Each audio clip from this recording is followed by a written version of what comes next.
मैं बहुत अच्छे से नहीं जानता हूँ कि मुझे कहाँ से शुरुआत करनी चाहिए, क्योंकि कई सारी समस्याएं हैं और लग रहा है कि समस्याएं बढ़ती ही जा रही है और मनुष्य जाति इसका कोई भी समाधान खोजने में असमर्थ, अशक्त दिखाई दे रही है। हमने कई सारी पद्धतियों को, ढंग, तरीकों को, प्रणालियों को, व्यवस्था को, फिलोसॉफीज को, दर्शन को देखा। हमने धार्मिक गुरुओं का अनुसरण करके देखा, राजनेताओं का, और हम हमेशा किसी तरीके को, किसी सूत्र को खोजने की तलाश में हैं, इस अराजकता और पीड़ा को खत्म करने किसी मार्ग के पीछे। सबसे पहले तो मैं बताना चाहता हूँ कि हम यहाँ कोई फिलॉसफी, कोई दर्शन को बताने या देने नहीं आए हैं। हालांकि फिलॉसफी, दर्शन का अर्थ होता है सत्य का प्रेम, और सत्य कुछ ऐसा है जिसे बताया नहीं जा सकता, वर्णित नहीं किया जा सकता, और जो कुछ भी वर्णित किया गया है वह वो चीज़ नहीं है। और ये सत्य का प्रेम ऐसा कुछ नहीं है जो कहीं दूर है और जिसे पाना पड़ता है, जिसे कुछ समय अवधि में समझा जाए, या जिसका कुछ कालावधि में बोध हो, या उसे पाया जाए किसी अभ्यास के, किसी खास सिस्टम के अनुसार, ट्रेनिंग के द्वारा, या किसी विश्वास, धारणा का स्वीकार कर लेना। इसके बजाय स्पष्ट रूप से देख पाने की, अवलोकन करने की क्षमता का होना, बिना किसी विरूपण के, तोड़ मरोड़ के देख पाने की क्षमता का होना। केवल तभी वो क्या है जो है, वो क्या है जो सत्य है, और उसके परे जाना संभव है। और हो सके तो इन चार वार्ताओं में हम देखना सीखेंगे, और वास्तव में क्या है उसे देख पाने के प्रश्न में हम जाएंगे और देखेंगे कि हमारे मस्तिष्क, हमारे दिल इस सब कन्फ्यूजन के, गड़बड़ी के, पीड़ा के, यातनाओं के, जिसे हमने खुद के लिए बनाया है, इन सब के परे जा सकता है या नहीं। आप में से ज़्यादातर लोग किसी खास पूर्वानुमान के साथ, अपेक्षा के साथ यहाँ आए हो, उत्तेजित होने की इच्छा के साथ, या कोई प्रेरणा पाने के हिसाब से, या नई प्रणाली, नए सिस्टम का अनुसरण करने की इच्छा के हिसाब से, या फिर बोलने वाला उस दूर देश से जिसे भारत कहा जाता है वहाँ से आया है, जिसे लेकर आपके पास बड़ी रोमांटिक धारणाएं हैं, और इस आशा में कि बड़े रसिक समस्या के बड़े भावुक समाधान हमें मिलेंगे। और वक्ता भारतीय नहीं है, सिवाय उसके पासपोर्ट के।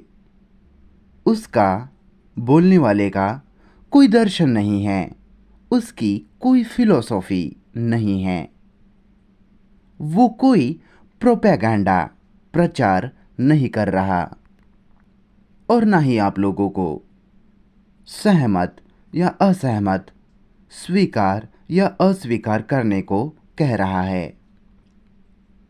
इसके बजाय हम दोनों एक साथ, साथ साथ मिलकर हमारे भीतर और हमारे बाहर क्या चल रहा है उसका परीक्षण करने जा रहे हैं। हम साथ मिलकर शेयर करने वाले हैं।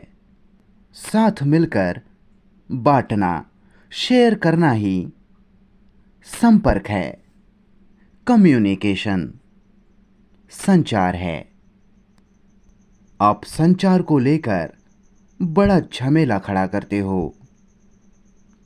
कोई भी समस्या साथ मिलकर शेयर करने में शामिल होता है कि हम परीक्षण करने के लिए पूरी तरह से स्वतंत्र हो, हमारे पूर्वाग्रहों से स्वतंत्र, पूर्व धारणाओं से स्वतंत्र, हमारी कंडीशनिंग से, हमारी ट्रेनिंग से, हमारी संस्कारबद्धता से स्वतंत्र।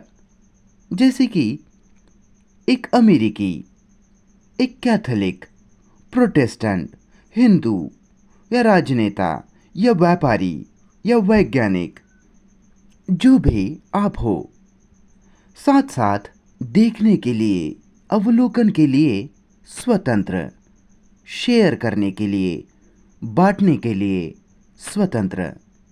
साथ मिलकर के अर्थ और महत्व में हिस्सा लेना, एक साथ, वही संचार, कम्युनिकेशन और शेयरिंग, बांटना का अर्थ है। और जब हम साथ मिलकर परीक्षण करने वाले हैं तो बोलने वाले का मस्तिष्क और आपका मस्तिष्क, दोनों ही मस्तिष्क पूरी तरह से आज़ाद होने चाहिए, स्वतंत्र होने चाहिए, देखने के लिए, ना कि स्वीकार या अस्वीकार करना, बल्कि बहुत करीब से देखना, संपूर्ण मुद्दे को, उसकी करीब से, गहराई से जांच पड़ताल करना, परीक्षण करना, अगर व्यक्ति के लिए संभव हो तो, बिना किसी विरूपण के, बिना किसी तोड़ मरोड़ के देख पाने में सक्षम। हमारे मस्तिष्क विकृत है।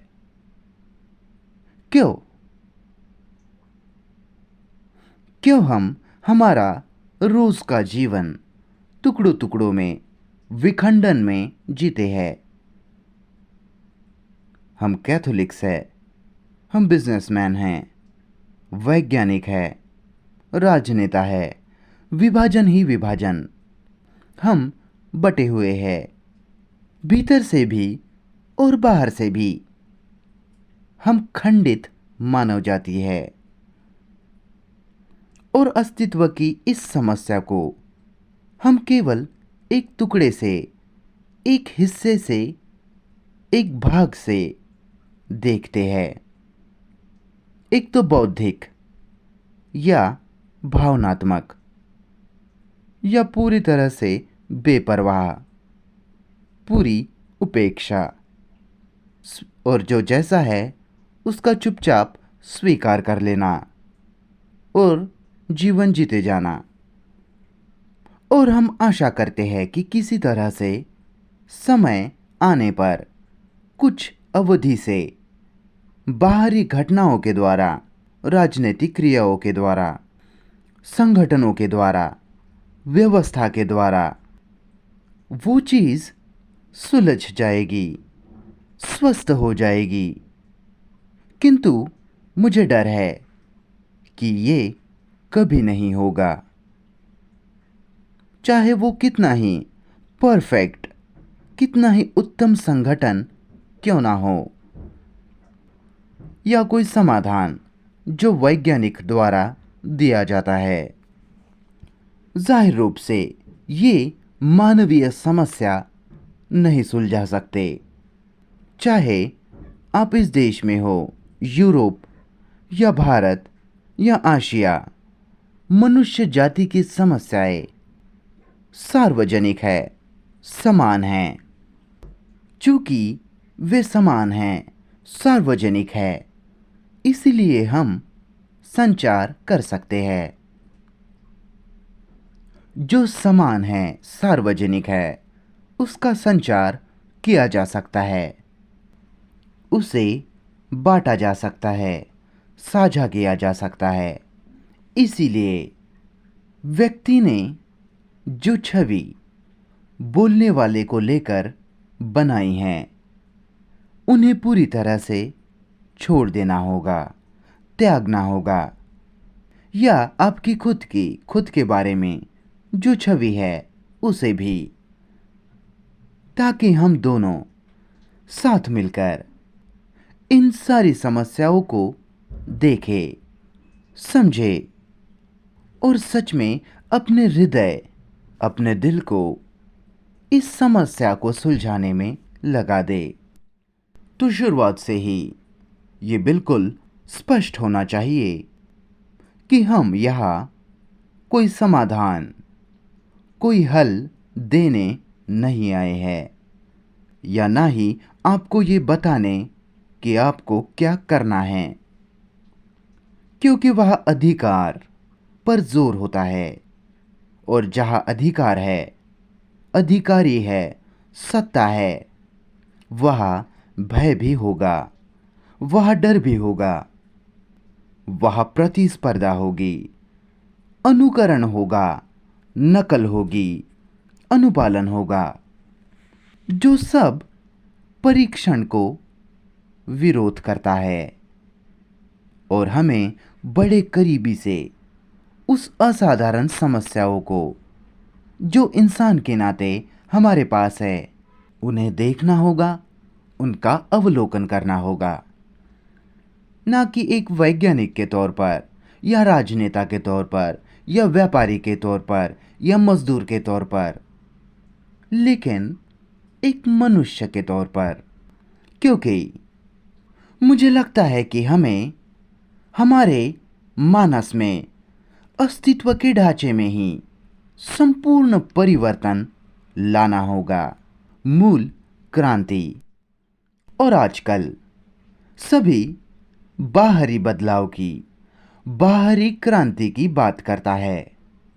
भौतिक क्रांति, बाहरी रूप से अपनी सारी ऊर्जा को सामाजिक क्रांति लाने के लिए एकत्रित करना, हमेशा बाहरी बदलाव के रूप में ही सोचना, बाहरी वातावरण में बदलाव लाने की।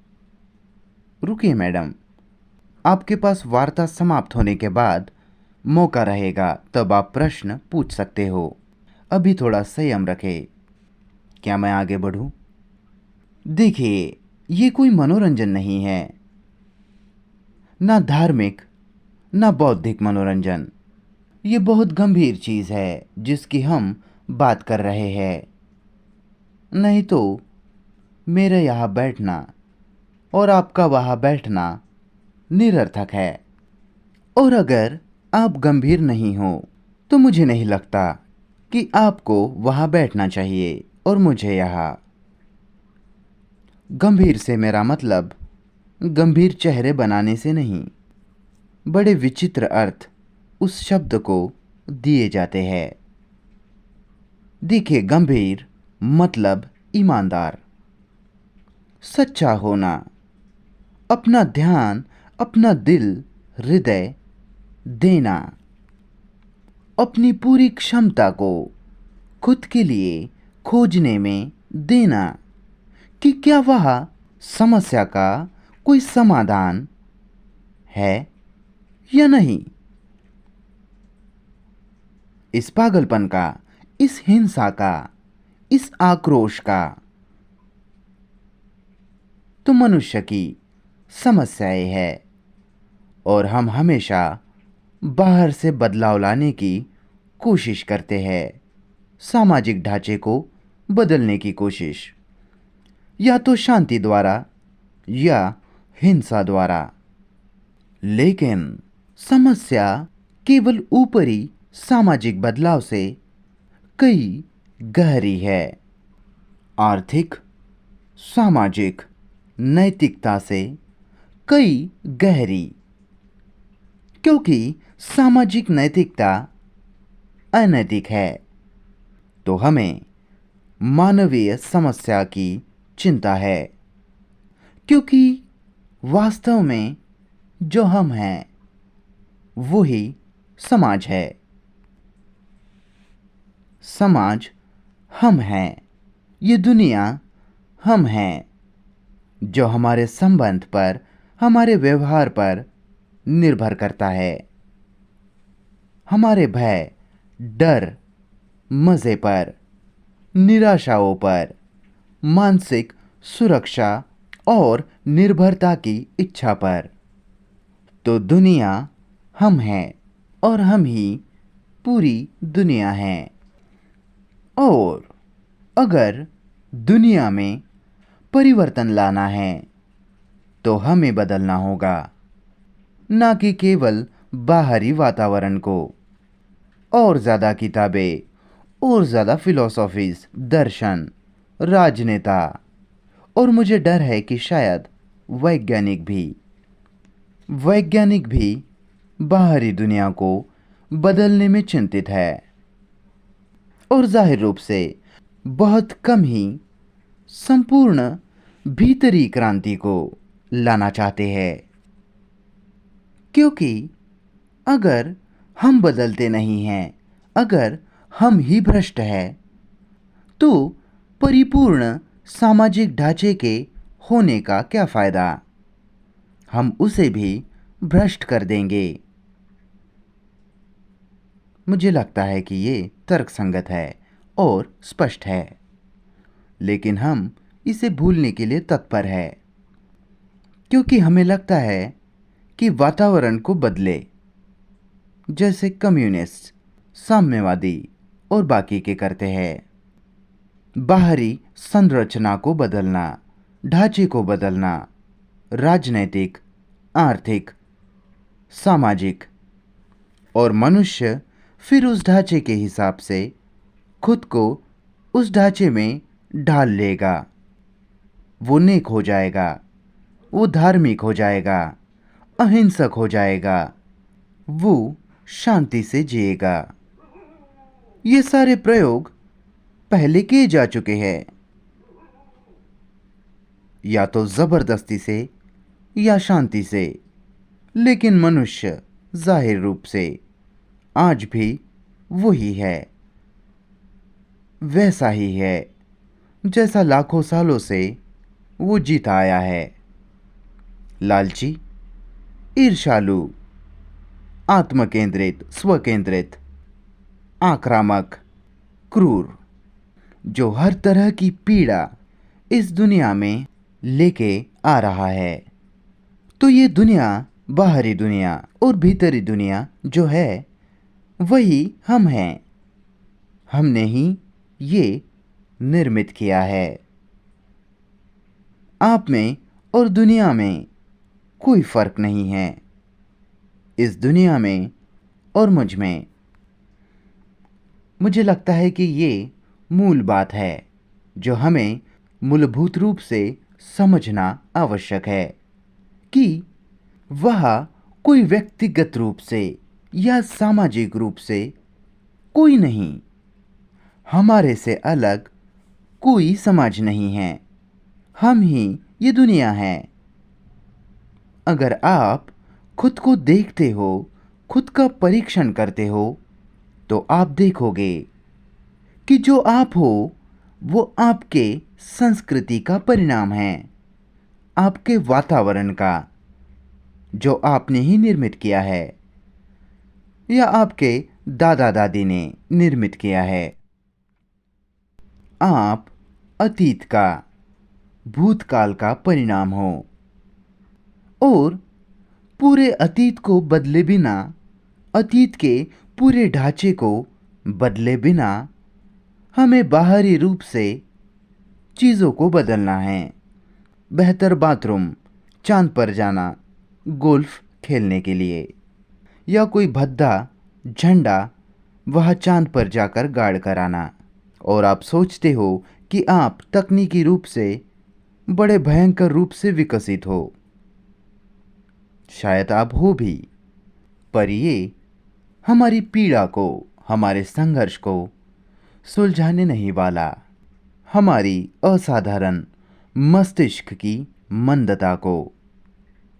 तो अगर हम वास्तविक को देख पाए, सिद्धांत के तौर पर नहीं, परिकल्पना के तौर पर नहीं जिसके अनुसार हम ढलते हैं, लेकिन वास्तविक तथ्य कि हम ही दुनिया है। हम जिस संस्कृति में जीते हैं उसी का ही परिणाम है, जिसे हमने ही निर्मित किया है। हम अतीत है और हमें अलग तरह से जीना ही होगा, और हमें पूरी तरह से अलग मस्तिष्क और दिल हो। हमें खुद को समझना होगा, किसी दार्शनिक, किसी फिलोसोफर के हिसाब से नहीं, किसी मनोवैज्ञानिक के हिसाब से नहीं, पर वास्तव में जैसे हम हैं, जिसके लिए व्यक्ति को अवलोकन करना होगा, देखना होगा। तो अगर हम इसे कर सके, सैद्धांतिक तौर पर नहीं, बौद्धिक तौर पर नहीं, पर वास्तविक रूप से कि आप ही ये दुनिया है और ये दुनिया आप ही है, जो वास्तव में आप हो। आपके दूसरे के साथ संबंध में आप संस्कृति का निर्माण करते हो। आप पूरी तरह से जिम्मेदार हो युद्धों के लिए, पीड़ा के लिए, सामाजिक अन्याय के लिए, उस हर चीज के लिए जिम्मेदार जो हमारे बारे में चल रही है। अव्यवस्था, क्लेश, और जाहिर रूप से हमें इसका सामना नहीं करना है, और वही हमारी तकलीफ होने वाली है। हमने खुद को बड़ी होशियारी से, बड़े चालाकी से इससे अलग कर दिया। बड़ी चालाकी से हम खुद से बचकर भागते हैं, धर्म के द्वारा, फिलॉसफी दर्शन के द्वारा, मनोरंजन के द्वारा, चाहे वो मनोरंजन धार्मिक हो या फुटबॉल का कोई खेल हो या जो कुछ भी हो। हमारे पास बचकर भागने का एक जाल है। उसके जरिए बड़े जल्दी ही हम बचकर भागते हैं, बचने की कोशिश करते हैं, अनदेखा करते हैं। और चूंकि हम बचकर भागते हैं, इसलिए हम निराशा से भरा, कुंठा से भरा जीवन जीते हैं। और उस निराशा में, जिसे हम लगभग पूजते हैं, हम हर तरह के साहित्य की निर्मिति करते हैं, अभिनय कला की, जो किसी भी तरह से मानवीय रोजमर्रा का जीवन नहीं सुलझा सकता। और इसे ही लेकर हम चिंतित है, कम से कम वक्ता चिंतित है। न केवल कि हमारे भीतर क्या चल रहा है उसका अवलोकन करना, बल्कि खुद में, हमारे मस्तिष्क में, हमारे दिमाग की कोशिकाओं में और हमारे दिल में, हृदय में मूल मानसिक परिवर्तन, मानसिक क्रांति लाना, क्योंकि यही एक क्रांति है, वह दूसरी कोई क्रांति नहीं। केवल भौतिक क्रांति, बाहरी रूप से क्रांति, परिवर्तन बहुत असभ्य है, बहुत प्राचीन है, पुराना है। ये लोगों को पीड़ा देता है, उन्हें तबाह कर देता है। सभ्य समाज बनाने के नाम पर लोगों की जानें लेना,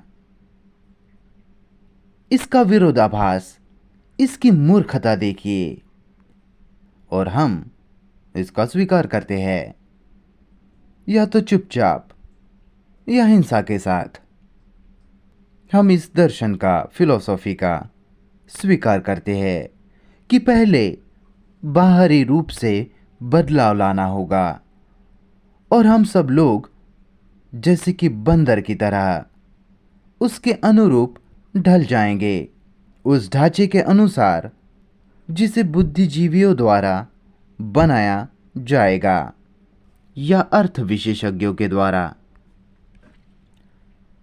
तो शुरुआत से ही मुझे लगता है, अगर मैं फिर से इसे दोहराऊं, व्यक्ति को समझना होगा, शाब्दिक रूप से नहीं, सैद्धांतिक रूप से नहीं, पर वास्तव में देखना होगा। जैसे आपको जब आप भूखे हो तो पता चलता है, वैसे ही कि आप ही ये दुनिया हो और ये दुनिया आप ही हो।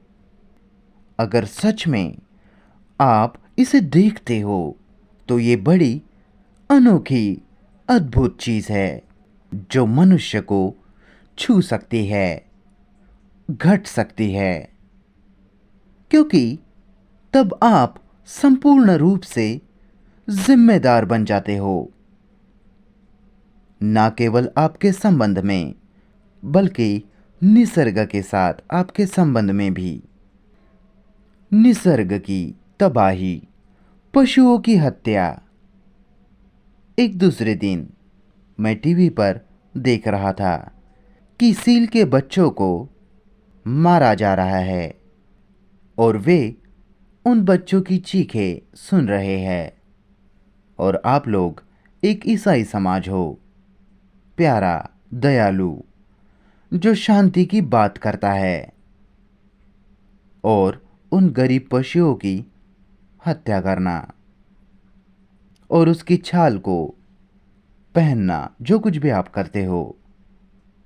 और ये 20वीं सदी है, यह आपको सभ्य होना चाहिए था, बुद्धिमान होना चाहिए था। मैं वो सब आप पर छोड़ता हूं।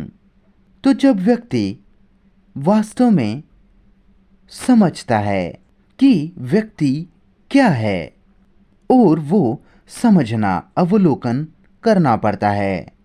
आप उसे नहीं समझ सकते जिसे आपने करीब से, ध्यान से देखा ना हो, जिसका परीक्षण ना किया हो। और जैसा कि हम कह रहे थे कि परीक्षण करने के लिए वह विरूपण, तोड़ मरोड़ नहीं होनी चाहिए, और वह अनिवार्य रूप से विरूपण होगा ही जहाँ विखंडन है, विभाजन है। जब तक आपका एक हिस्सा, आपका एक टुकड़ा जो अब तक खंडित है, वो जो आप देख रहे हो उस पर ध्यान ना देता हो या उसकी निंदा करता हो, जब आपका एक हिस्सा आपके बाकी हिस्सों को देखता है, अवलोकन करता है, और वो हिस्सा अधिकारी के तौर पर बाकी हिस्सों को सही करने का हक मारता है, वो अधिकारी हिस्सा, वो टुकड़ों को, हिस्सों को बनाए रखता है, तो वह विरोधाभास है। उस हिस्से के बीच जिसने खुद को अधिकारी मान लिया है, जो बाकी हिस्सों पर हक जमाता है, जैसे समर्थन या निंदा या समझाना, सिद्ध करना, और बाकी हिस्सों में विरोधाभास है, संघर्ष है। और जब तक हमारे भीतर ये विभाजन है, ये विखंडन है, और इसका अस्तित्व है, न केवल चेतना के स्तर पर, बल्कि हमारी अस्तित्व की गहरी गुफाओं में, ये विखंडन जो कि न केवल हमारी संस्कृति जिसमें हम रहते हैं उसका परिणाम है, विशेषज्ञता की दुनिया, बल्कि हमारे भीतर गहराई में हम खंडित टुकड़ों में बटे हुए इंसान हैं। और जब कोई इस तथ्य को देखता है कि व्यक्ति दुनिया है, संस्कृति है जिसे उसने ही बनाया है और उसमें ही वो जीता है, संस्कृति जिसे हमने हमारी सक्रियता से, कार्य से, विचारों से, विश्वासों से, राष्ट्रीयताओं से, धार्मिक विभाजनों से बनाया है। जब हम ये देखते हैं तो व्यक्ति को सीखना पड़ता है कि अवलोकन कैसे करे, कैसे देखे, क्योंकि जो हम देखते हैं वो स्थिर नहीं है। ये ऐसा कुछ नहीं है जो तय है, निश्चित है, स्थायी है या मृत है। ये जीवित चीज है, जिंदा चीज है। और हम इस जीवित चीज को, जो कि आप हो, उसको सारे विरोधाभास के साथ, कंफ्यूजन के साथ, गड़बड़ी के साथ, ग्लानि, पीड़ा, यातनाओं, दुख के साथ देखते हैं। ये जीवित चीज है और हम उसे अतीत की आंखों से देखते हैं। पता नहीं कि ये आपने खुद के भीतर देखा है या नहीं, क्योंकि हम अतीत में जीते हैं। शायद हम शाश्वत वर्तमान की बात करते हो, इस क्षण की, जो कि एक काल्पनिक धारणा है जो किसी बुद्धिमान, चालाक व्यक्ति ने बताई है। लेकिन वास्तव में हम अतीत में जीते हैं। हम अतीत है। फिर से ये एक तथ्य है। आप ईसाई हैं, आप हिंदू हैं, आप हजारों वर्षों के प्रोपेगेंडा का, प्रचार का परिणाम हैं। हम उसका परिणाम हैं जो हमें बचपन से बताया गया है। विश्वास करना या विश्वास ना करना, तो हमें अतीत को, भूतकाल को समझना होगा। अतीत, वर्तमान और भविष्य एक और अलग विभाजन है।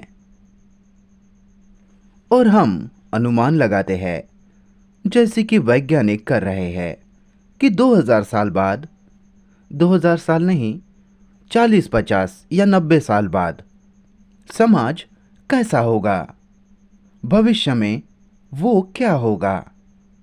उन्होंने पूरी तरह से इसका डिज़ाइन बना कर रखा है कि भविष्य कैसा रहने वाला है तकनीकी रूप से। और आप ये बहुत अच्छे से जानते हो कि भविष्य वही होने वाला है जो आप अभी हो। और जो आप अभी हो वो आप अतीत में कैसे रहे हो उसका परिणाम हो। और बिना इसे समझे कि आप कैसे रहे हो, कैसे जिए हो और कैसे जी रहे हो, समय कुछ भी बदलने, सुलझाने वाला नहीं है।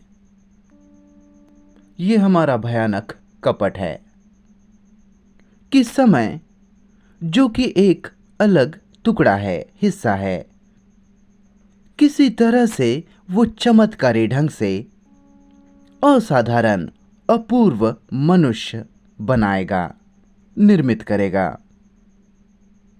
हो सकता है बाहरी तौर पर आपके पास लंबा जीवन हो सकता है आपके पास बढ़िया सीवेज सिस्टम हो, मलजल पद्धति हो, साफ सुथरे शहर हो, स्वच्छ हवा हो।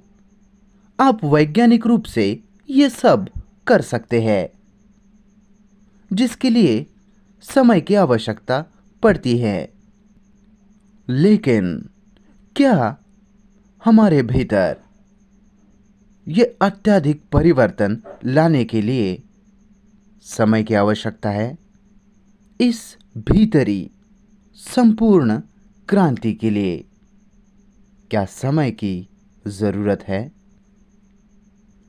हमें इस सवाल में जाना है, जिसमें हम जा रहे हैं कि क्या समय विचार, विखंडन, विभाजन, खंडीकरण, क्या इंसानी मस्तिष्क को कभी परिवर्तित कर सकता है? मस्तिष्क जो अनुकूलित, वातानुकूलित, कंडीशन्ड रहा हो, संस्कारबद्ध हो, दिमागी कोशिकाएं जो अतीत, याददाश्त, अनुभव और हजारों वर्षों के ज्ञान से जकड़ी है। व्यक्ति को ये सब समझना होगा और इसे समझने के लिए व्यक्ति को सच में पूरी तरह से इससे वफादार, समर्पित रहना होगा। ये कुछ ऐसा नहीं है कि कभी कभार, कभी दोपहर को जब आपके पास बेहतर कुछ करने के लिए ना हो और इस कारण यहां आकर बैठना और इन चुनौतियों को अपने मुट्ठे में करने की सोचना। इसे जीवन देना पड़ता है, इसे हृदय देना पड़ता है, इसे समझने के लिए संपूर्ण प्राण ऊर्जा, संपूर्ण अस्तित्व देना पड़ता है, क्योंकि ये आपका ही जीवन है। और अगर हम इसे नहीं समझते तो आपके निर्वाण की सारी खोज, परमानंद की संपूर्ण खोज, नेकी के लिए उसका कोई भी मूल्य नहीं। तो ये उन सवालों में से पहला सवाल जो कि है कि क्या मस्तिष्क जो अतीत का परिणाम है, जो कि हजारों सालों के समय का विकास का नतीजा है, परिणाम है, जिस मस्तिष्क ने अत्यधिक संकट को झेला है, सामना किया है, न केवल बाहरी दुनिया के संकटों का बल्कि अपने भीतरी, अपने जीवन के संकटों को हमारे जीने के ढंग में, क्या उस संकट को सच्चाई से उत्तर दिया जा सकता है? टुकड़ों टुकड़ों में नहीं, थोड़ा थोड़ा करके नहीं, लेकिन संपूर्ण रूप से, ताकि हम बिना किसी भी टकराव के, संघर्ष के जी सके, हमारे जीवन में बिना किसी भी तरह के युद्ध के, हमारे जन्म के समय से तो हमारे मरने तक लगातार संघर्ष, तकलीफ, दर्द, दुख, डर, चिंता, निराशा। तो अगर आप चाहो तो हमें इसका परीक्षण करना है, खोजबीन करनी है। हमारे मस्तिष्क जो कि विचार है, बुद्धिमत्ता की क्षमता है, जिसको जाहिर तौर पर हर कोई बड़ी ललक से पूछता है। बुद्धि परीक्षण करने का एक यंत्र है। बुद्धि जो कि ज्ञान का संग्रह है, अनुभवों का संग्रह है। इस पीड़ा और कंफ्यूजन से, गड़बड़ी से बाहर निकलने की हजारों सालों की खोज। हम सोचते हैं कि वो बुद्धि सुलझा सकती है या उस बुद्धि के पास क्षमता है परीक्षण करने की और परे निकलने की, जो कि है कि बुद्धि जो ज्ञान है, नॉलेज है, जिसका सही तरीके से या गलत तरीके से इस्तेमाल हो सकता है। बुद्धि निंदा करने, दोष निकालने की और अवलोकन करने की क्षमता है। परीक्षण करने की, तर्क करने की, या तो समझदारी से, स्वस्थ रूप से, या अस्वस्थ रूप से, तार्किक रूप से या असंगत रूप से। बुद्धि, वो बुद्धि निरपेक्ष रूप से अवलोकन करने की क्षमता है, लेकिन वो बुद्धि संपूर्णता का, अखंडता का केवल एक हिस्सा है ना? हम केवल बुद्धि से ही नहीं जीते, हम हमारी भावनाओं से जीते हैं। दुख, मजा, दर्द। तो जब विचार के सार रूप में बुद्धि हमारे जीवन का दायित्व, चार्ज लेती है, तब ये हमारे जीवन में भयानक टकराव, विरोधाभास ले आती है। हमारा जीवन संपूर्ण मामला है, वो पूर्ण है। मनोदैहिक प्रतिक्रियाएं, हृदय की प्रतिक्रियाएं, मस्तिष्क की प्रतिक्रियाएं, और मस्तिष्क जो खुद के परे की किसी चीज के तलाश में है, वो संपूर्ण मनुष्य जाति हम हैं। ना केवल बुद्धि या भावनाएं, या बुद्धि का अस्वीकार करना और केवल भावनाओं की फुहड़ता में जीना। तो व्यक्ति को अपने भीतर के टकराव को, विरोधाभास को समझना होगा, जो कि है समय का विरोधाभास। कल, आज और आने वाला कल, अतीत, वर्तमान और भविष्य। समय हमारी हजारों समस्याओं को सुलझाने के माध्यम के तौर पर, और ज्ञान जो मनुष्य ने हजारों सालों से एकत्रित किया है, जमा किया है, जिस ज्ञान पर वो निर्भर है, जो ज्ञान वास्तव में अतीत है, वो हमारा अतीत है। ज्ञान अतीत है, वर्तमान में कोई ज्ञान नहीं।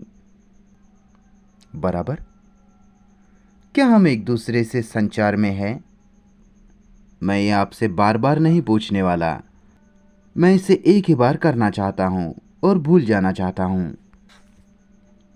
अगर आप वक्ता से संचार नहीं करते और वक्ता संचार नहीं करता, मतलब साथ साझा नहीं करता समस्याओं को जिनकी हम बात कर रहे हैं, ये आप पर निर्भर करता है।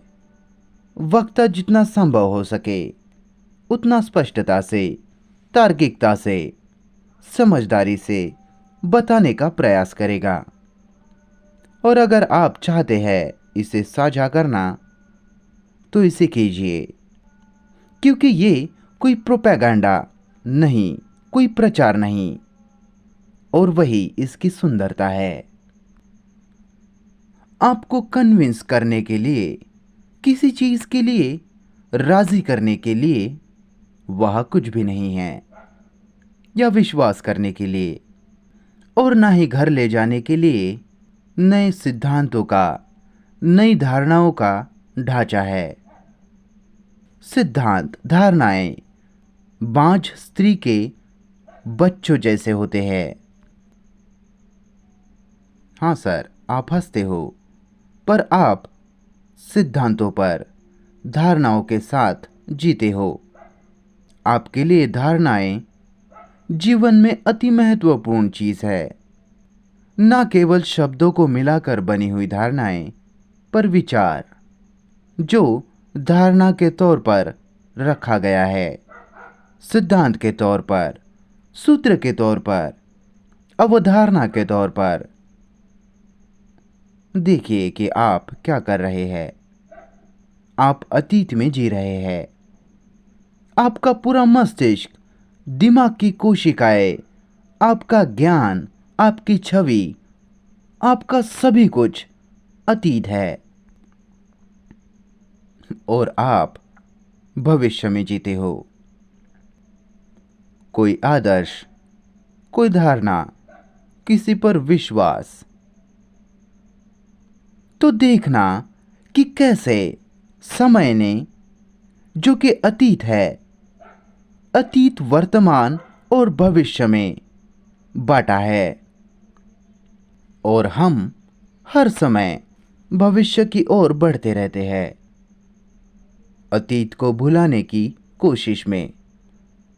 लेकिन आपकी जड़ें, आपका अस्तित्व, आपकी संपूर्ण विचार प्रक्रिया की जड़ें अतीत में गड़ी है और उन गहरी जड़ों को समझे बिना, जो कि आप खुद हो, आप भविष्य में बड़ा अद्भुत समाज बनाने का प्रयास कर रहे हो। एक दूसरे दिन हम बात कर रहे थे कि तकनीकी विस्फोट हो रहा है, क्या होगा, कैसे तकनीक, टेक्नोलॉजी नया समाज निर्मित करेगी। जाहिर तौर पर यह नया समाज बनाने जा रहा है, पर हम मनुष्य वैसे ही रह गए जैसे हजारों सालों से हम हैं। और अगर हम नहीं बदलते तो हम और भी ज्यादा गहरे विरोधाभास में, खंडन में होंगे, गहरी यातनाएं, और हमारे एक दूसरे से संबंध भय उत्पन्न करने वाले होंगे। तो हम साथ मिलकर इस प्रश्न को देखने जा रहे हैं कि क्या मस्तिष्क, जो समय के जरिए कंडीशन्ड हुआ है, वातानुकूलित, संस्कारबद्ध हुआ है, अनुभवों के जरिए, ज्ञान जो उसने अनुभवों से लिया है, उस ज्ञान के जरिए संस्कारबद्ध हुआ है, कंडीशन्ड हुआ है, धर्म के द्वारा, विश्वास करने या विश्वास ना करने के द्वारा वातानुकूलित हुआ है।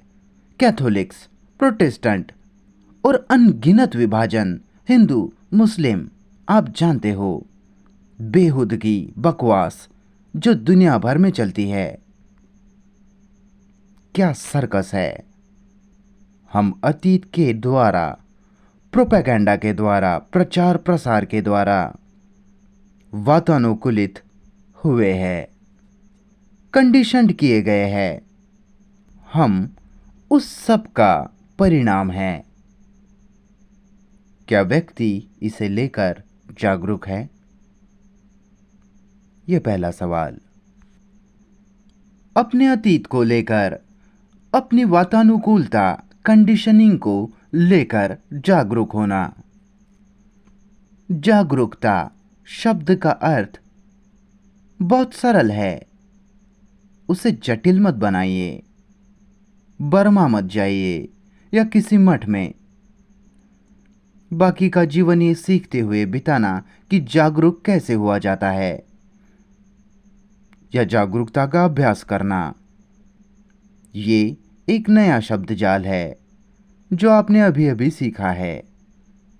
बस जागरूक रहना, उस गुलाब के रंग को लेकर जागरूक, उस व्यक्ति को लेकर जागरूक जिसने यहां पानी ला कर दिया, अपने पड़ोसी के बारे में जागरूक, इस हॉल को लेकर जागरूक, उसके आकार को लेकर, अपने इर्द गिर्द जो चीजें हो रही है उन्हें लेकर जागरूक, गंदगी, गरीबी को लेकर जागरूक, भद्दापन, बदसूरती जो मनुष्य ने निर्मित की है, आपके आसपास की पशुता, निर्दयता को लेकर जागरूक होना, सचेत होना। और असली तकलीफ अब शुरू होती है। आप जागरूक हो सकते हो, ये तो बहुत आसान है। अपने पर्यावरण को लेकर जागरूक होना, रास्तों पर पड़ी गंदगी को लेकर। न्यूयॉर्क में क्या चल रहा है आप मुझसे बेहतर जानते हो। जागरूक होना। अब जब आप जागरूक हो तो क्या होता है, क्या जगह लेता है? कृपया इसे समझिए, ये बहुत आसान है। आप खुद आसानी से इसे कर सकते हो। देखिए, हम साथ साथ इस चीज को शेयर कर रहे हैं, एक दूसरे से साझा कर रहे हैं। मैं आपका गुरु नहीं हूं। आप समझ रहे हो? मैं शेयर कर रहा हूं, जिस कारण हम साथ साथ इस सफर में चल रहे हैं। मैं आपके आगे नहीं चल रहा, मैं आपका मार्गदर्शन नहीं कर रहा।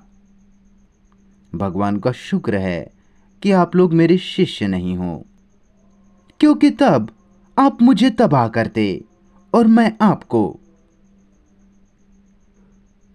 वहां कोई शिक्षक नहीं, वहां आप ही शिक्षक हो और आप ही शिष्य हो। आप दोनों अवलोकनकर्ता, देखने वाला और सीखने वाला बनते हो। तो एक ही सांस के साथ आप सारे गुरुओं को हटा देते हो, सारे अनुसरणों को, सारे अधिकारियों को। धार्मिक अर्थों में पुलिस अधिकारी नहीं, कानून का अधिकारी नहीं, क्योंकि उस नियम को, कानून को अगर बदलना है जो पहले से स्थापित है, तो पहले आपको बदलना होगा। हम बाहरी कानून ही, बाहरी नियम बदलना चाहते हैं, जो आपके द्वारा ही स्थापित किए गए हैं, आपके ही पूर्वाग्रहों द्वारा, पूर्व धारणाओं द्वारा, आपकी लालच के द्वारा, लोभ के द्वारा, आपकी सुरक्षा पाने की चाह के द्वारा वो नियम बनाए गए हैं। और आप उन नियमों को, कानूनों को बदलना चाहते हो, खुद बिना बदले। आप जग में शांति लाना चाहते हो, पर खुद नहीं बदलना चाहते। आप जग में शांति लाना चाहते हो, अब और युद्ध नहीं, अब और वियतनाम नहीं, लेकिन आप सबके हृदय में, दिल में युद्ध है, तो आप युद्ध करोगे ही। तो ना केवल बाहरी रूप से जागरूक होना, इस आकाश को देखना, वृक्ष की सुंदरता को लेकर जागरूक, पंछी की तेज उड़ान को लेकर, पानी पर पड़ते प्रकाश को लेकर, इन सब को लेकर जागरूक होना बड़ा आसान है, क्योंकि वे बिल्कुल भी तुम्हें छूते नहीं हैं, क्योंकि वो कुछ बाहर का है, दूर का है। लेकिन खुद के बारे में जागरूक होना, तब हमारी मुश्किल शुरू हो जाती है। जब आप खुद को लेकर, जैसे आप हो, जागरूक होते हो, तो आप कहते हो कि नहीं, मुझे वो पसंद नहीं, ये भद्दा है, ये अच्छा नहीं है, जिसे मैं नहीं चाहता, मैं नहीं रखूंगा। आप चुनते हो, सिद्ध करते हो, तार्किक होते हो, निंदा करते हो या उचित अनुचित ठहराते हो, तुलना करते हो। उस तुलना की, निंदा की, न्यायोचित ठहराने की अवस्था में आपका ध्यान भटक जाता है। तब आप जागरूक नहीं हो। आप उस छवि के बारे में जागरूक होते हो, जो छवि आपने अतीत के द्वारा लाई है।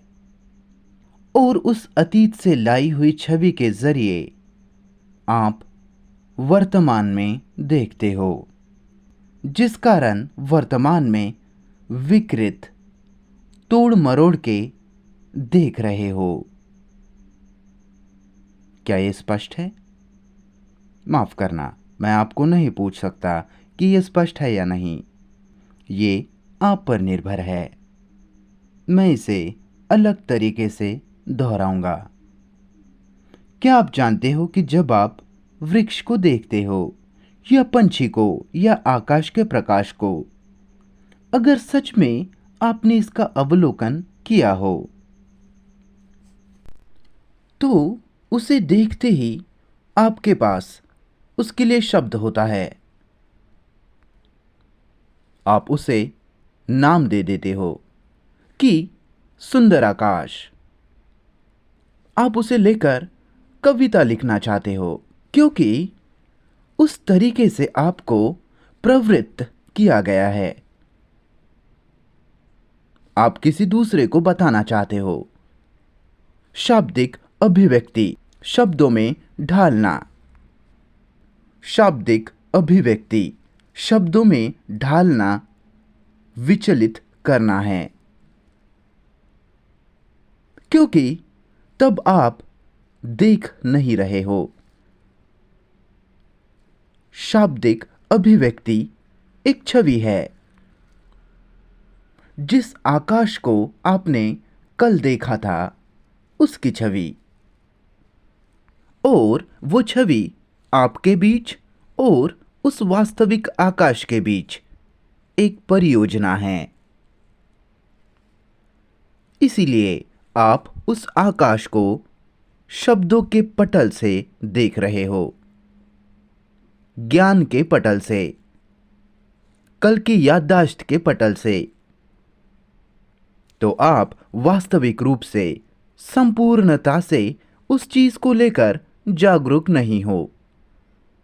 बराबर? तो इसी तरह भीतरी रूप से क्या चल रहा है उसका अवलोकन करना, बिना किसी भी चुनाव के, बिना चुनने के, एक भी क्षण के जागरूक होना, यही हमारी मुश्किल आ जाती है। क्योंकि जब आप अतीत की छवि के माध्यम से अवलोकन करते हो, देखते हो, तो आप अपने देखने में विभाजन ला रहे हो। एक अवलोकन करता और वो चीज जिसका वो अवलोकन कर रहा है, इनके रूप में, इन दोनों के रूप में। मुझे आशा है कि जैसे जैसे हम बात कर रहे हैं आप इसे कर भी रहे हो। उसे ही शेयर करना कहते हैं। घर जाकर इसके बारे में सोचते मत बैठना, तब आप इसे कर नहीं रहे हो। आप वास्तव में इसे तभी कर रहे हो जब आप इसे सुन रहे हो। और वही शेयर करने की, एक दूसरे से बांटने की सुंदरता है, ना कि इसे अपनी जेब में भरकर घर ले जाना और फिर उसकी चर्चा करना। जागरूक रहना मतलब वास्तव में आपके भीतर क्या चल रहा है उसके प्रति पूरी तरह से सचेत होना, जागरूक रहना। किसी दूसरे के हिसाब से नहीं, लेकिन अवलोकन करना इस चुनाव रहित जागरूकता में कि वास्तव में, सच में क्या है। जिसका अर्थ है कि मस्तिष्क निंदा नहीं करता हो, शब्दों में ना ढालता हो, नाम ना देता हो, केवल अवलोकन करता हो, ध्यान से देखता हो, निरीक्षण करता हो। जैसे कि मैं हिंसक हूं और मैं इसे लेकर जागरूक हूं। हिंसक उसके अलग अलग प्रकारों में, लैंगिक रूप से, सेक्सुअली, मेरे भाषण में, मेरे हाव भाव में हिंसक, जीवन की ओर मेरे नजरिए को लेकर हिंसक हूं, रुख को लेकर हिंसक, अलगाने वाला, और हिंसा जो कि मेरे डर का परिणाम है। मैं मेरे हिंसा को लेकर जागरूक हूं, और जब मैं उसे लेकर जागरूक हूं तब खुद से कहता हूं कि मैं हिंसक हूं, या ईर्ष्यालु हूं, या लालची हूं। जब आप उसे नाम देते हो या उसकी तरफ शब्दों के माध्यम से देखते हो तो शब्द अतीत है, और जब आप उसे अतीत की आंखों से देखते हो तब आप उसे मजबूती दे रहे हो, जिसे आप हिंसा कह रहे हो, क्योंकि आप उसे, जो वास्तव में हो रहा है, उसे अतीत से जोड़ रहे हो और अतीत ही थोड़ी बहुत ठोस चीज हमारे पास है। तो जब हम हिंसा को, गुस्से को नाम देते हैं, तब हम उस ज्ञान को और मजबूती देते हैं, जो ज्ञान हमने गुस्से को लेकर अतीत में अर्जित किया है, जिस कारण से हम उसके तरफ ताज़ी नए नज़रिए से नहीं देख रहे। तो आप उनकी तरफ उन नज़रों से, उन आंखों से देख रहे हो जो आंखें अतीत द्वारा खंडित है, तोड़ी मरोड़ी गई है, अशुद्ध है। ठीक है, क्या मैं आगे बढ़ूं?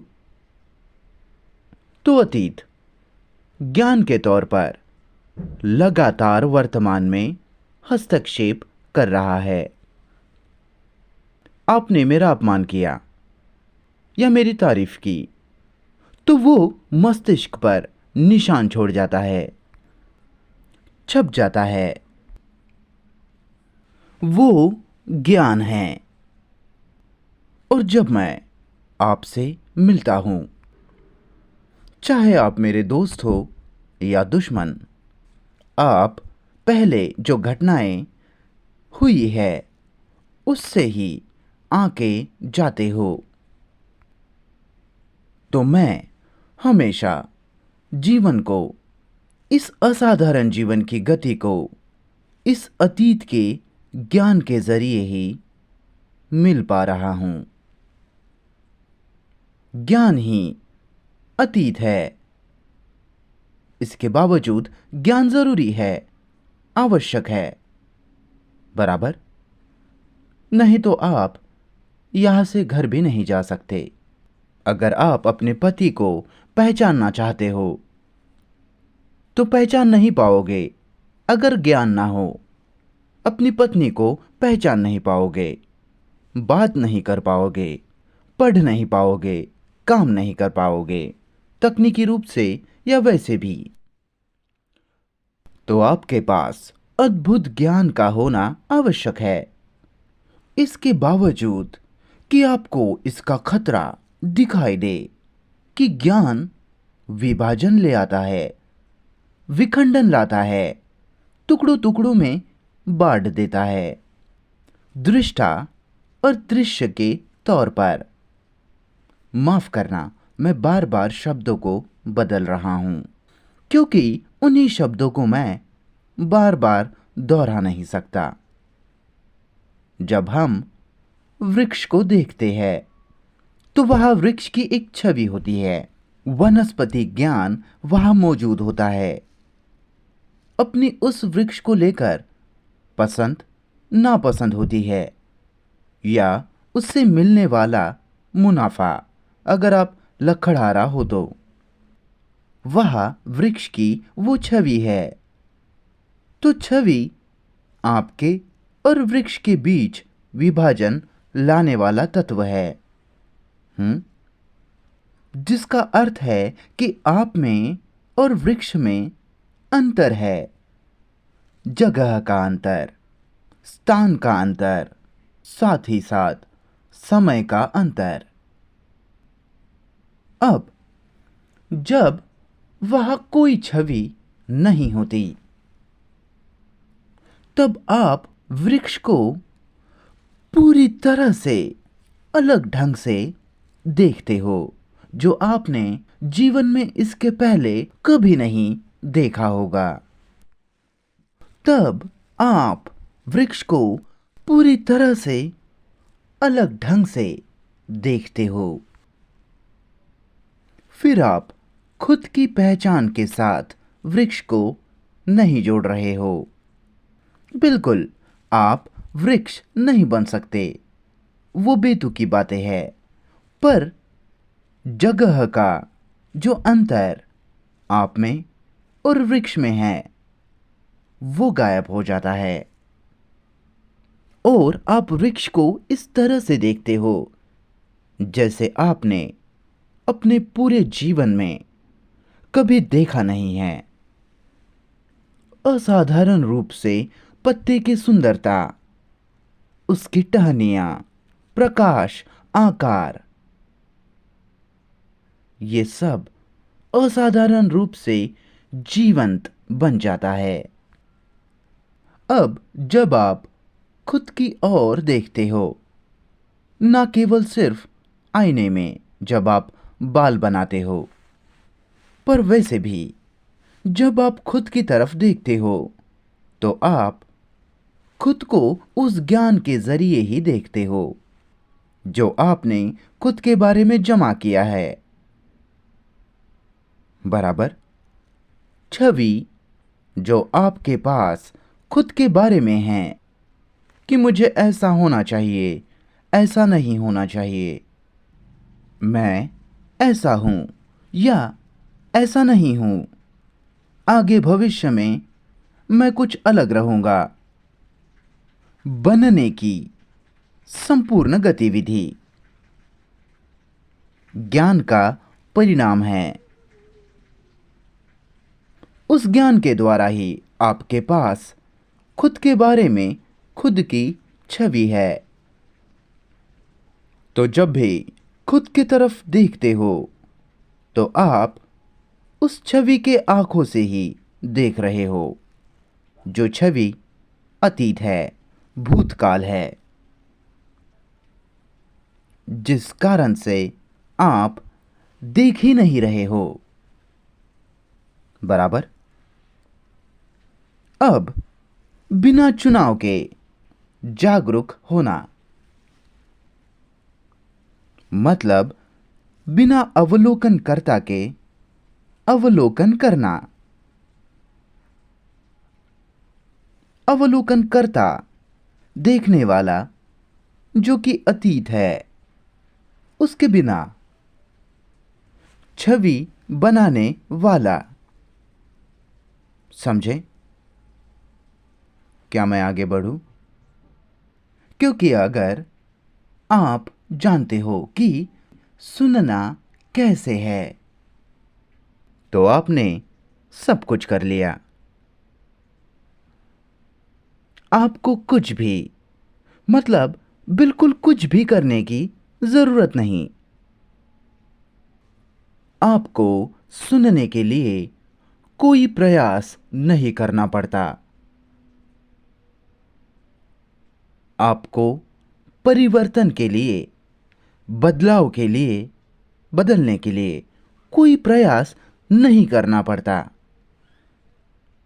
हम बाद में उसमें जाएंगे। परिवर्तन की जरूरत और क्या परिवर्तन संभव है और कैसे इसे लाया जाए। लेकिन सुनना, मुझे नहीं लगता कि हम कभी भी सुनते हैं, क्योंकि जब हम सुनते हैं तो हम दूसरी किसी चीज के बारे में सोच रहे होते हैं या कहते हैं कि ये जो कह रहा है वो मुझे पसंद नहीं, या जो वो कह रहा है उसकी तुलना किसी और से करना।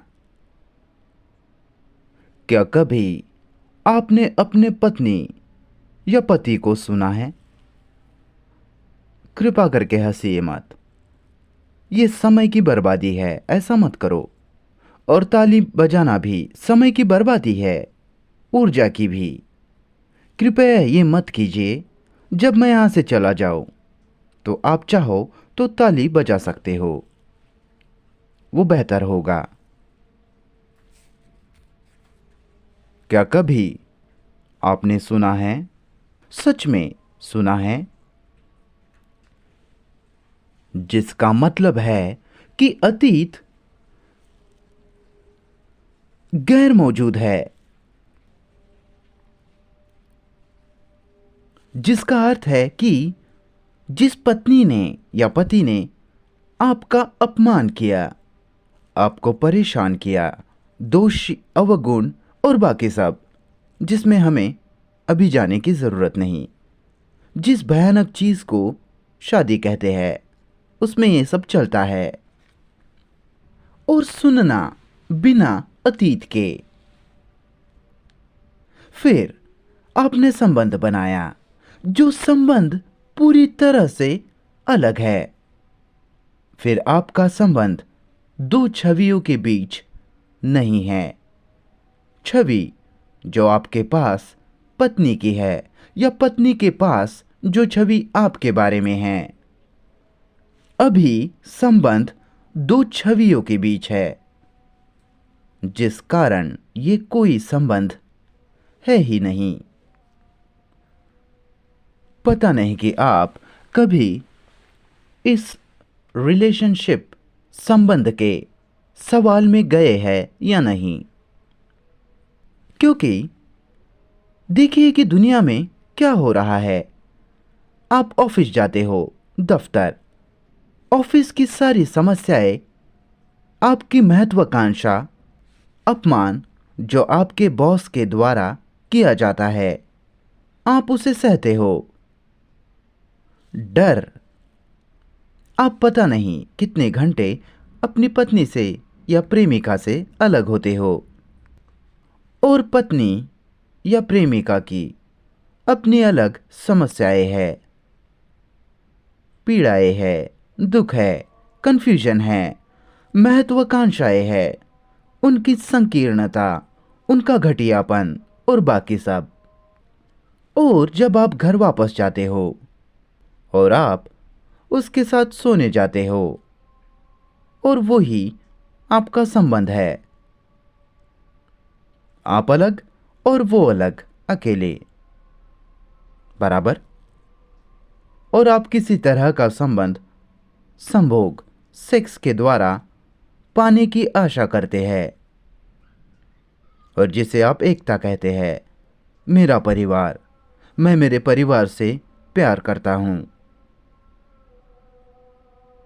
ये सब समझा जाना चाहिए, क्योंकि अलग समाज निर्मित करना मतलब इंसानों के बीच अलग संबंध ले आना।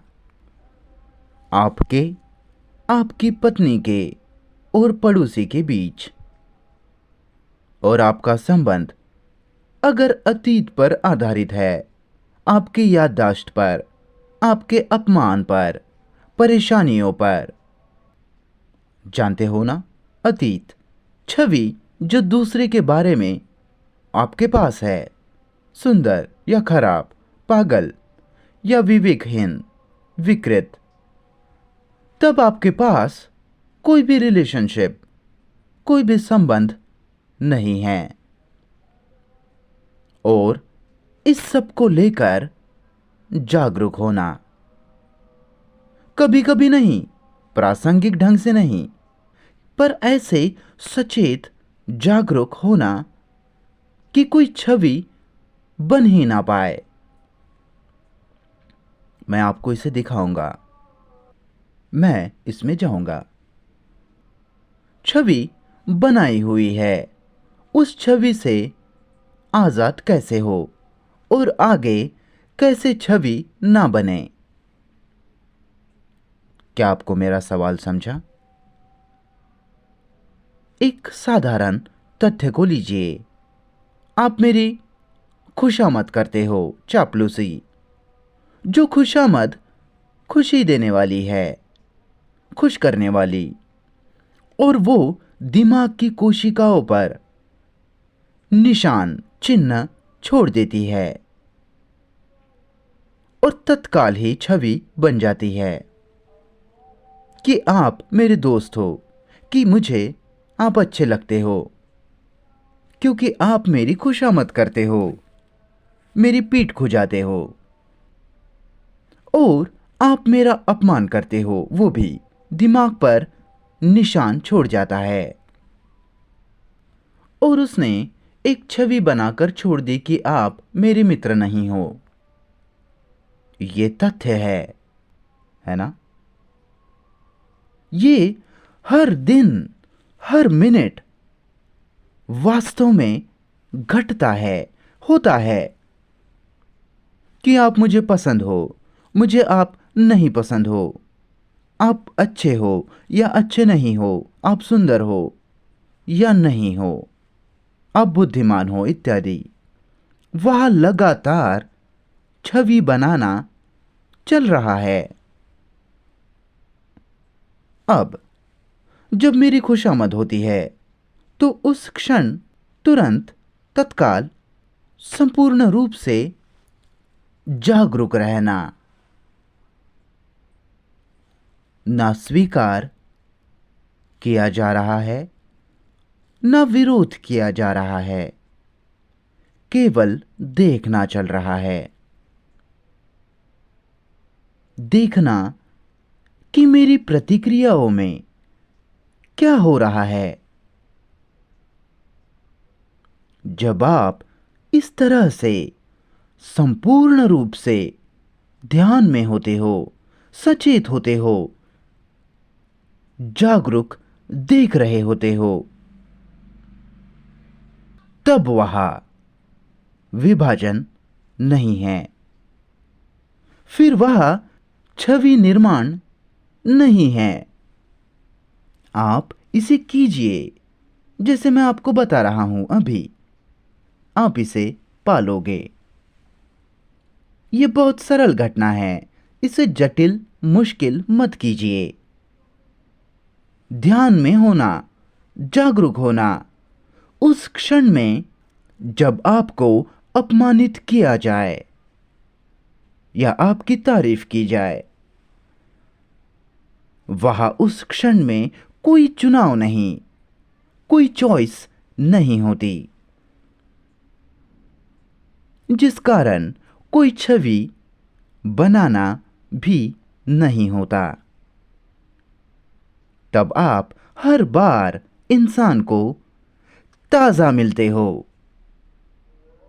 वो असल इनोसेंस है, भोलापन, निरपराधता। आप जानते हो इस शब्द के अर्थ को? मस्तिष्क, ऐसा मस्तिष्क जो चोट खाने में, आहत होने में असमर्थ है। क्योंकि ज्यादातर लोग बचपन से ही आहत है, माँ बाप के द्वारा, स्कूल के द्वारा, शिक्षक के द्वारा। जानते हो ना आप, चोट ही चोट। और ये चोटें, ये जख्म ज्ञान के अलग अलग प्रकार है और हम इसे मरने तक ढोते रहते हैं, यादों के रूप में, जो कि अतीत है। और समय इसे सुलझाने नहीं वाला। समय केवल इसे बल देगा और मजबूती देगा।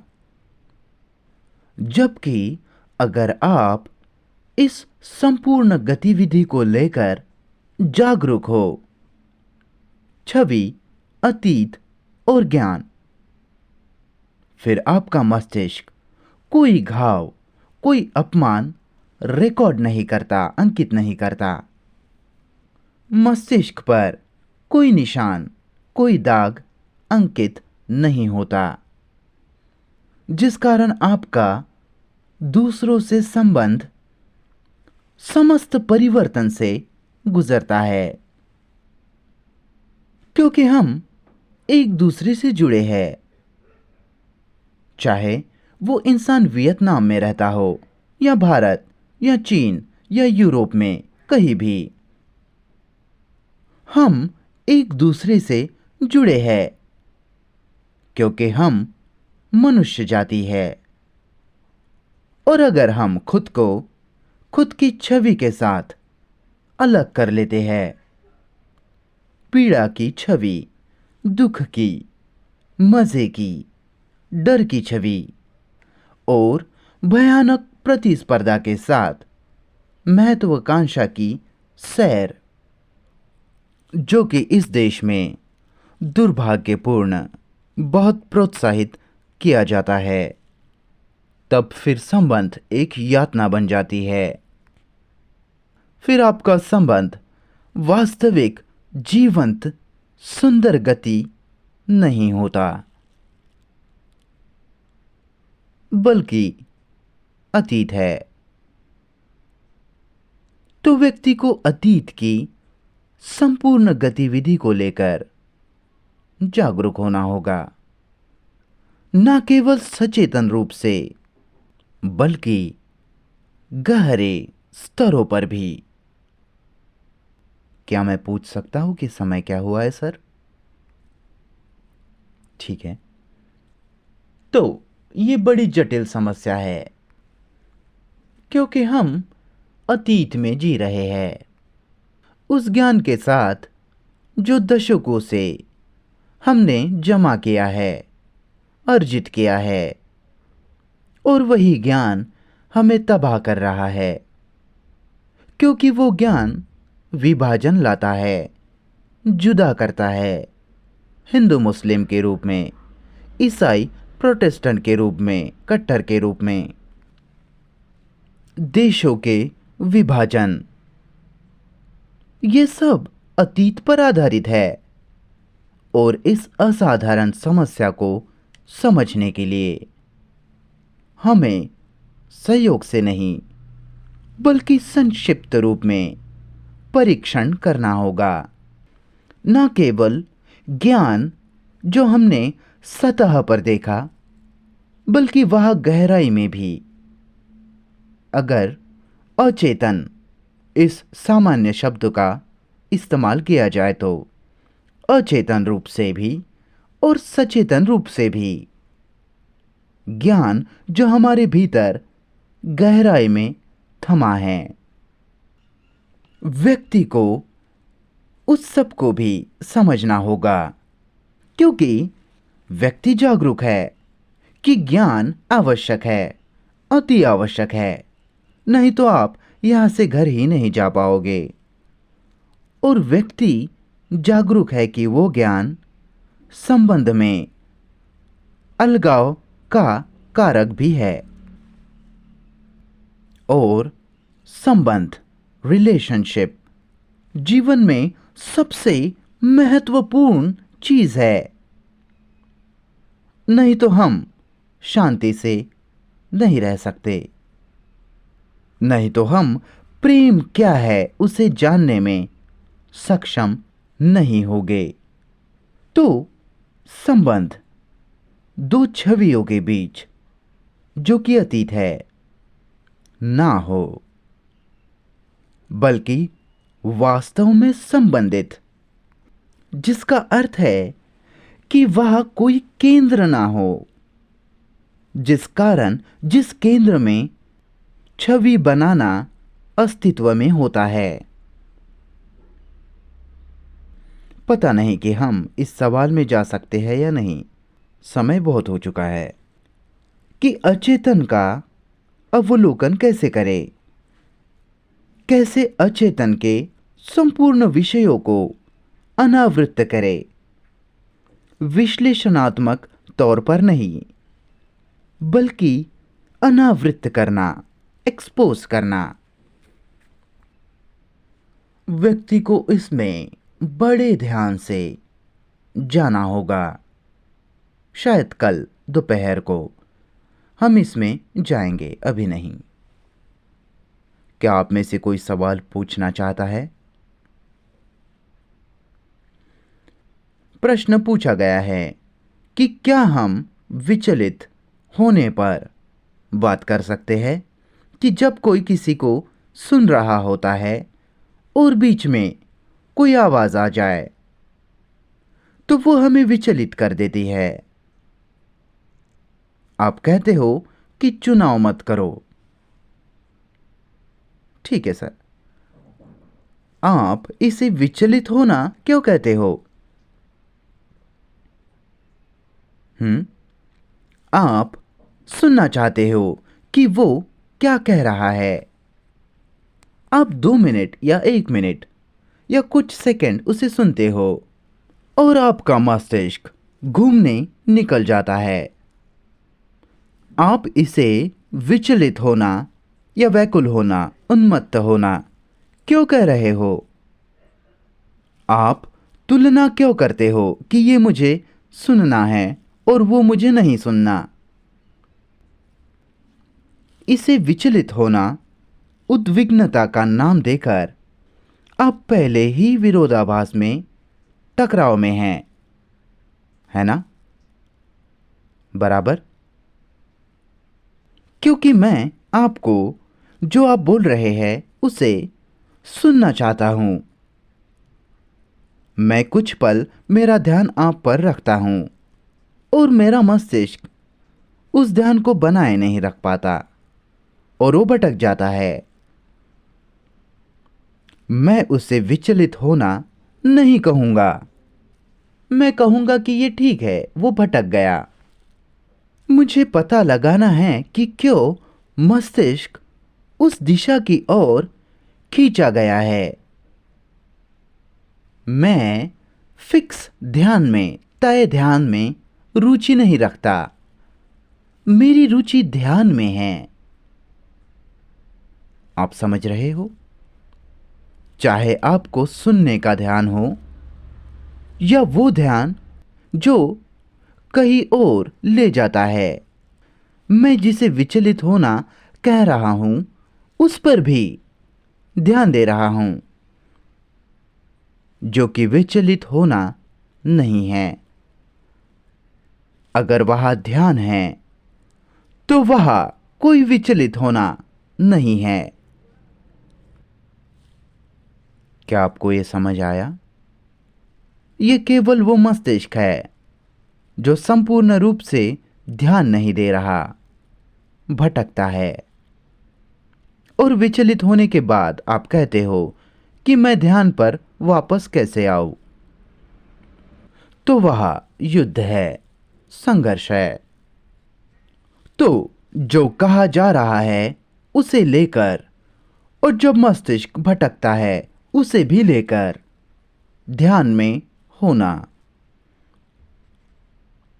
तथ्य यह है कि उपस्थित रहिए ध्यान में, फिर आपके पास कोई टकराव, संघर्ष नहीं है। सबसे बड़ा जुर्म, सबसे बड़ा अपराध है अपने भीतर टकराव, संघर्ष का होना, क्योंकि वो टकराव बाहरी जगत में अभिव्यक्त करता है नफरत के तौर पर, ईर्ष्या, ऊब, आक्रामकता, जान लेना, और जीवन के उस तरीके को खोजने के लिए जिसमें चाहे जो भी हो जाए कोई टकराव नहीं, अलग तरह का जीवन जीना पड़ता है, जिसमें हम शायद कल जाएंगे।